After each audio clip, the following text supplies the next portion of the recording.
նախ մեր երեխաների իրավունքները խախտվել է, այսօր շատ բալիկներ ակտիվիզալում ունեին վերջի զանգի առաջի դասարանները ավարտում էին իրանց վերջի դասները։ Շատ բալիկներ ունեն քննություններ, իմ երեխան ևս ունի քննություններ, ունի ավարտական հանդես եւ ես ասում եմ, դա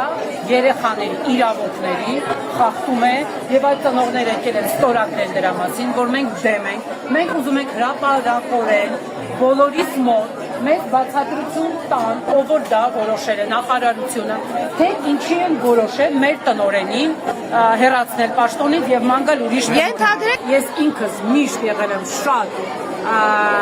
պայքարող մարդ, պայքարելու եմ նրա դեմ, չեմ քաղաքականացնում, բայց ինչ վերաբերում է իմ երեխայի ապագային, ես պայքարելու եմ, ես այլ որոշումը պարտադրելու եմ այն կառույցները, որոնք կայացրել են, ինձ բացատրություն տան, որպես Հայաստանի Հանրապետության քաղաքացի, որը հարկեր եմ ուզում 4 տեղ, ես աշխատում եմ 4 տեղ, 2 տեղ դասավանդում եմ, միջազգային կազմակերպություն եմ աշխատում, եւ իմ հարկերին, քաղաքապետարանին եւ նախարարությունին, Տիկին Ժանա Անդրեասյանին հրավիրում եմ մեր դպրոց, շրջեք թող տեսնի մեր դպրոցում մենք դեպքում ենք, քանի որ համաձայն չենք, որ առանց հիմքերի մեր տնօրենին ազատում կարելի ասել, եթե դա ազատել է համարվում, չեն կարող ասել, այլ ամենով չեն հաստատել։ Ինքը անցել է բոլոր համապատասխան, չափորոշիչների իրենց համաստեղծված, ահա, քննություն է հանձնել նորից, այսինքն պիտի վերանշանակվեր, ճիշտ եմ հասկանում։ Ծրագիր ներկայացրել, այսինքն ինչ-որ 5 կետ գոյություն ունի, որտեղ որ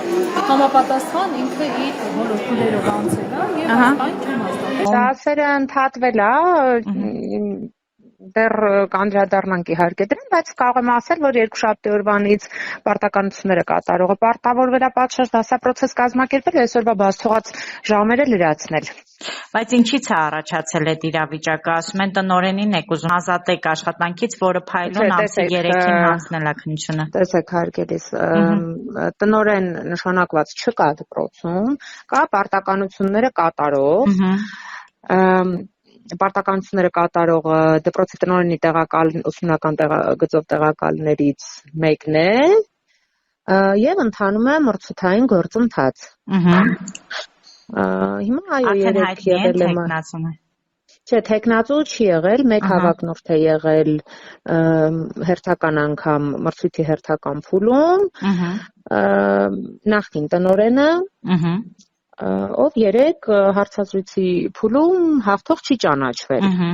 Բայց դա չի նշանակում, որ այն շրջանառվող բաներն եմ ասում, հա, լուրերը, որ նոր մարդ է նշանակվում, նոր ժամանակավոր պաշտոնակատար եւ այլն, դա բացարձակ սուտ է, ոչ մի նման պլան, ոչ մի նման ցանկություն եւ անհրաժեշտություն չկա։ Եվ պարտականությունները կատարող կամ ավելին նաև տնօրեն նշանակում ազատում է Երևանի քաղաքապետը։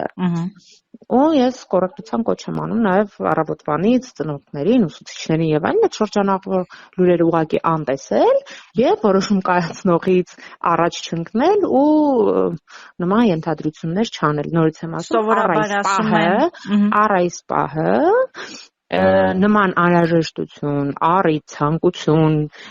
գաղափար չի եղել, չկա։ Հասարակաբար ասում են ծուխը առանց կրակ չի լինում, դուք հերքում եք, նման խոսակցություններ չեն եղել։ Իհարկե չեն եղել, ամեն պատասխանատվությամբ հերքում եմ եւ նորից եմ ասում, առ այս պահը չկա ոչ անհրաժեշտությունը, ոչ նպատակը, ոչ ցանկությունը։ Այսինքն պաշտոնակատարը շարունակելու է մնալ դպրոցի փոխտնօրենը։ Իհարկե։